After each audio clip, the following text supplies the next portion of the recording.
مساء الخير. نشرة أخبار اليوم لن تكون كما اعتدتم، ففي بلاد يسودها الخراب يخلد السكان كل ليلة غير آمنين، يسعون إلى الوصول لأبسط حقوقهم. فالوضع اليوم ليس مجرد أزمة، بل هو حالة من اليأس المتجذر. بينما يبيت المسؤولون والسياسيون في أفضل حال، لا يزال الشعب اللبناني يبحث عن الأمل. نبدأ نشرتنا اليوم بأحداث مأساوية هزت العاصمة اللبنانية بيروت. انفجار حول المدينة إلى مشهد مليء بالدمار والخراب.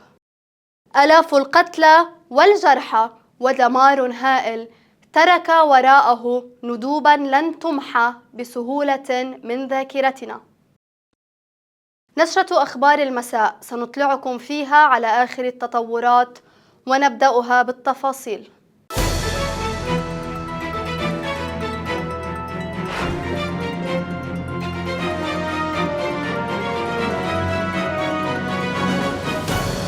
انفجار ضخم هز العاصمة اللبنانية بيروت صباح اليوم، مما أسفر عن سقوط عدد من الجرحى، كما تسبب بأضرار جسيمة في عدد من المباني وسط العاصمة اللبنانية. دوي الانفجار سمع في العاصمة وضواحيها، وهرعت فرق الإطفاء إلى الموقع لإخماد الحريق في ظل حالة من الفوضى سادت بيروت.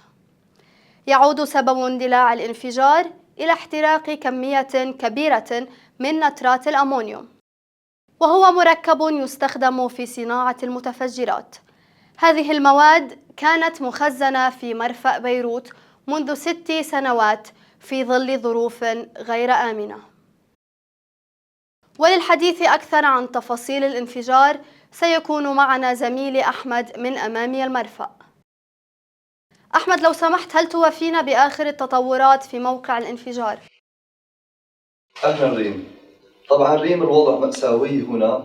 إن المكان الذي كان يعج بالناس أضحى اليوم حدا فاصلا ما بين الحياة والموت. حادث مروع استيقظ عليه أهالي بيروت، غير مفهوم، مبهم الأسباب، والنتائج مروعة.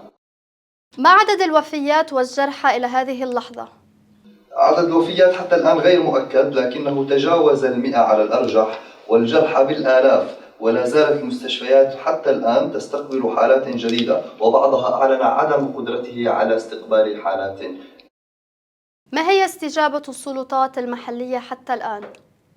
استجابت السلطات المحلية والدولية لانفجار مرفأ بيروت، وكانت استجابتهم شاملة، وكانت على نطاق واسع للبحث والإنقاذ تحت الأنقاض. شكرا أحمد على هذه التفاصيل.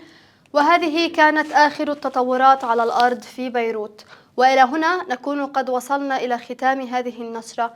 نتمنى لكم جميعا يوما آمنا.